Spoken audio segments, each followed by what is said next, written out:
6 फरवरी, वो मनहूस तारीख जिस दिन स्वर कोकिला, स्वर सम्राज्ञी लता मंगेशकर ने इस दुनिया को अलविदा कहा था।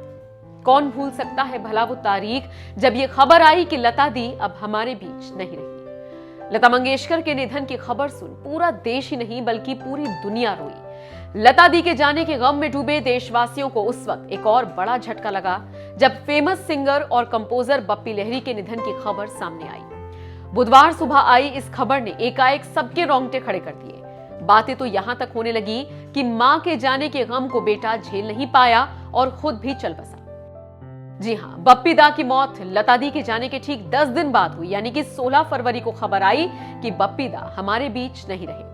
बताया गया कि बप्पी दा पिछले लंबे वक्त से बीमार चल रहे थे और मंगलवार देर रात उनकी मौत ओएस से यानी कि ऑब्स्ट्रक्टिव स्लीप एपनिया से हुई।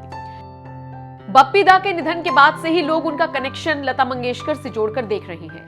कहा जा रहा है कि लता मंगेशकर के साथ बप्पी दा बेहद खास रिश्ता रखते थे, इसलिए उनके जाने का गम वो सह नहीं पाए और इस दुनिया से चले गए। आपको बताते चलें, बप्पी दा लता मंगेशकर के साथ एक बहुत खास और मजबूत रिश्ता शेयर करते थे।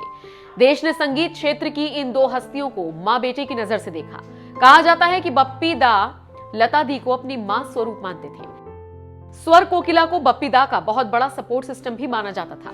लता मंगेशकर ने ही बंगाली फिल्म दादू में उनके पहले कॉम्पोजिशन को आवाज दी थी। 6 फरवरी को जब लता मंगेशकर के निधन की खबर सामने आई तो बप्पी दा बेहद टूट गए थे। उन्होंने इंस्टाग्राम पर एक बहुत पुरानी और खास फोटो शेयर की थी जिस पर उन्होंने मां लिखा था।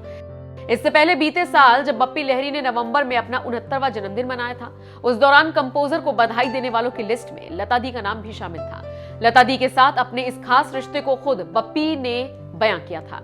टाइम्स ऑफ इंडिया से बात करते हुए बप्पी लहरी ने कहा था, वो मुझे तब से जानती हैं जब मैं सिर्फ 4 साल का था। वो मेरे लिए मां जैसी है। बप्पी ने कहा था, मैं 4 साल का था जब कोलकाता के ईडन गार्डन इलाके में जहां हम रहते थे, लता जी ने घर आकर मुझे आशीर्वाद दिया। मेरे पास अभी भी उनकी गोद में बैठे हुए मेरी एक तस्वीर है। उन्होंने मेरे पिता के लिए कई बांग्ला गाने गाए जो कोलकाता के जाने माने संगीतकार थे। तब से उन्होंने मुझे सपोर्ट किया। उन्होंने मेरी पहली रचना एक बंगाली फिल्म दादू में गाया था। अगर लता जी ने मेरे लिए गाना नहीं गाया होता तो मैं मुकाबले से बाहर हो जाता। बप्पी दा ने आगे कहा था, मेरा पहला बड़ा बॉलीवुड हिट स्कोर आमिर खान के पिता ताहिर हुसैन की फिल्म जख्मी थी। उसमें लता जी ने अभी भी दुश्मनी और आओ तुझे चांद पे ले जाऊं गाया था।